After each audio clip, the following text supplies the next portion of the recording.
Welcome to Kali twisted stories part 57। जय माँ काली जय माँ तारा, आप सबका भला हो। क्या करोगे तुम माता काली को बुला के?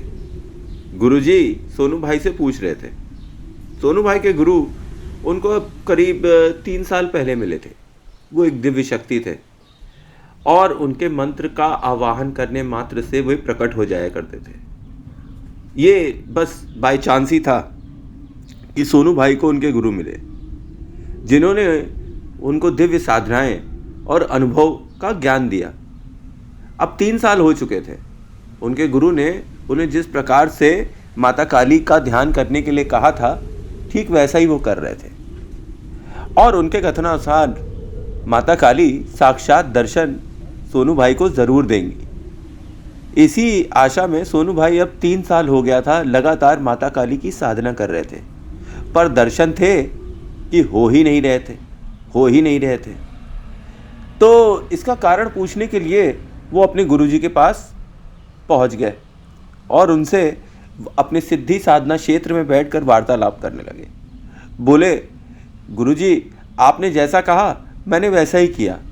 जो क्रिया आपने कहा करने के लिए मैंने ठीक वैसा ही किया, पर माता काली हैं कि केवल आभास देती हैं और आती ही नहीं।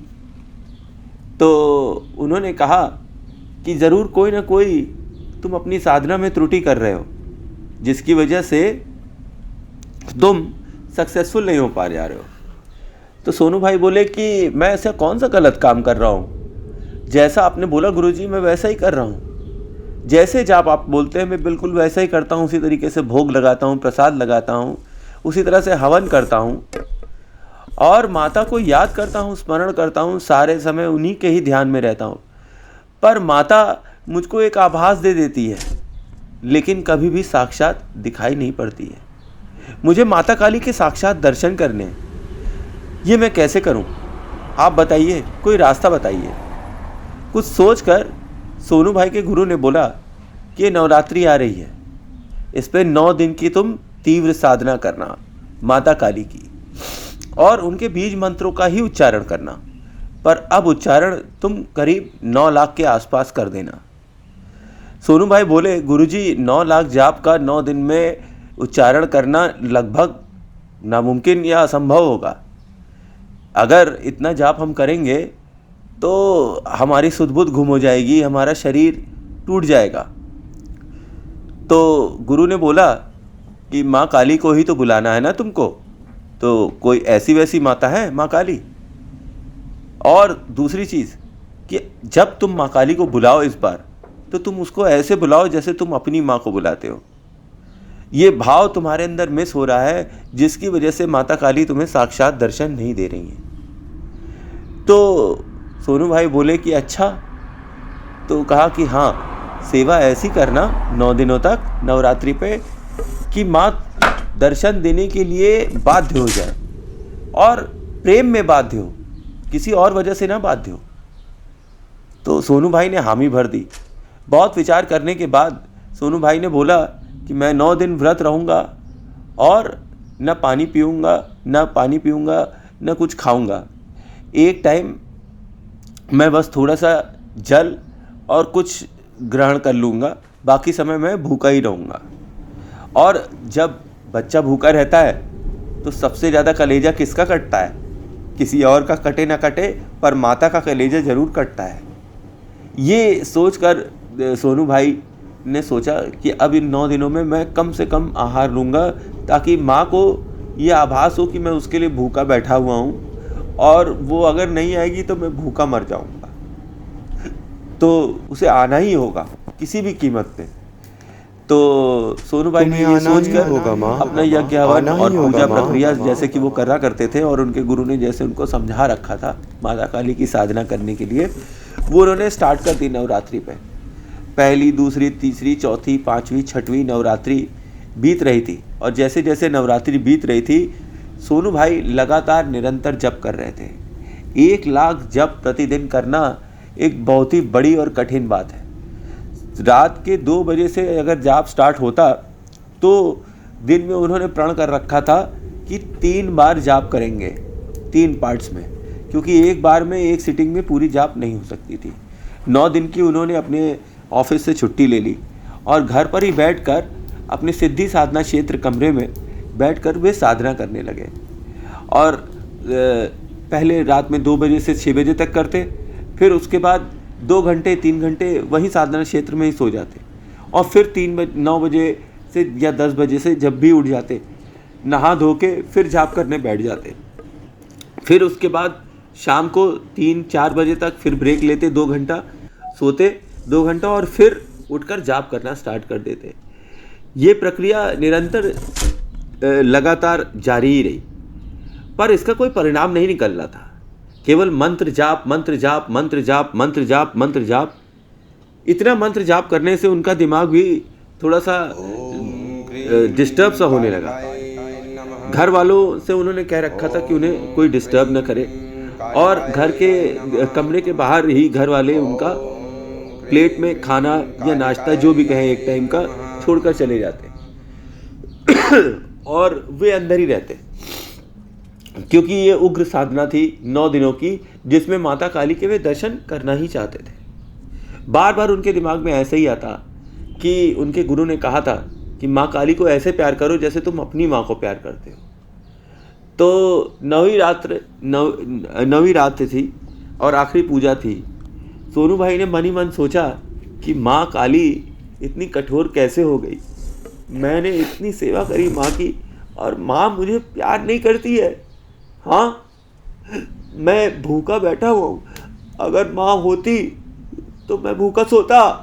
कभी नहीं सोता, कभी नहीं। लेकिन आज रात में भूखा सोऊंगा और अगर आज रात माँ नहीं आई तो हर दिन भूखा सोऊंगा जब तक कि मैं मर नहीं जाऊंगा। ये कहकर उनकी आंखों से टपाटप आंसू बहने लगे। लेकिन भाई, देवी तो देवी ही है, वो उनकी इच्छा है कि वो कब आएंगी और कब नहीं आएंगी। कितने ही भक्त होते हैं, माँ माँ माँ माँ करते रहते हैं, दिन रात माँ करते हैं, पर माता काली सब भक्तों को दर्शन दे दे, ये पॉसिबल नहीं है। माँ उन्हीं भक्तों को दर्शन देती है जिनका मन बहुत टूटा होता है या जो एकदम मन से उनसे जुड़ जाते हैं, तो उनको माता काली जरूर दर्शन देती है। खैर, 9वां दिन खत्म हुआ और 10वां दिन आया, पर दर्शन नहीं हुए। जब दर्शन नहीं हुए तो पूजा के पश्चात समापन के बाद रात में 10वीं रात सोनू भाई फिर से माता काली के समक्ष बैठ गए और उनको देख के रोने लगे। माँ, तुम नहीं आई? हाँ, मैंने क्या कमी कर दी, क्या कमी कर दी तुम्हारी सेवा में जो तुम नहीं आई?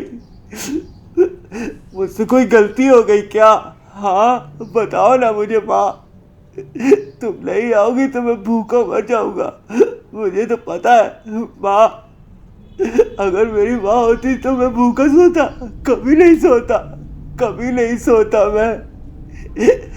कोई बात नहीं माँ, बताओ, मैं भी इसी जन्म में तुम्हारी पूजा करूँगा, अगले जन्म में बोलूँगा तुम नहीं आती हो, तुम्हारी पूजा करने में भी तुम नहीं आती हो माँ।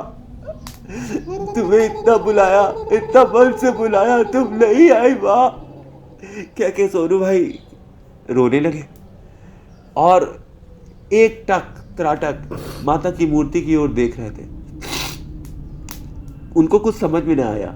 उन्होंने पास ही रखे एक हथौड़े से अपनी छोटी उंगली माँ के सामने रखी और कहा, देखो तुम नहीं आओगी, माँ के बच्चों को अगर कष्ट हो तो माँ कैसे नहीं आएगी, मैं भी देखता हूँ। कहकर उन्होंने दनादन 2-3-4 बार कस के हथौड़े से अपनी उंगली पे, छोटी उंगली पे कस के वार करा। अब इंसान का शरीर है और उस पर हथौड़ा चल रहा है। जैसे ही हथौड़ा चला, दर्द के मारे सोनू भाई की इतनी हालत खराब हो गई कि वे वहीं मूर्छित हो गए और उनकी उंगली एकदम फूल के कुप्पा हो गई। 2-3 कस के हथौड़े से वार से उनके उंगली में खून की एक मोटी लेयर जम गई और दर्द इतना ज़्यादा असहनीय हो गया कि वे वहीं मूर्छित होकर गिर पड़े। अभी रात के 10 बज रहे थे। फिर उसके बाद तभी कमरे में एक अजीब सी खुशबू आने लगी और घुंघरुओं की आवाज़। सोनू भाई आधी बेहोशी और आधी होश में अपनी आंखें खोली। अंधेरे कमरे में उन्होंने देखा एक काले रंग की स्त्री आई। उसने अपना हाथ बढ़ाया।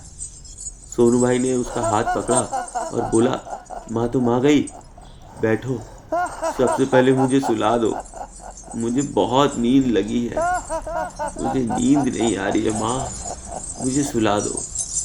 उस काली स्त्री की गोद में सोनू भाई अपना सर रखकर आराम से लेट गए और वो काली स्त्री, उसने सोनू भाई के सर में हाथ फेरा और एक गाना गाया, जू जू जू जू जू जू जू जू जू जू, यशोदा का नंद लाला ब्रिज का भी प्यारा है, मेरे लाल से तो सारा जग झिलमिलाए।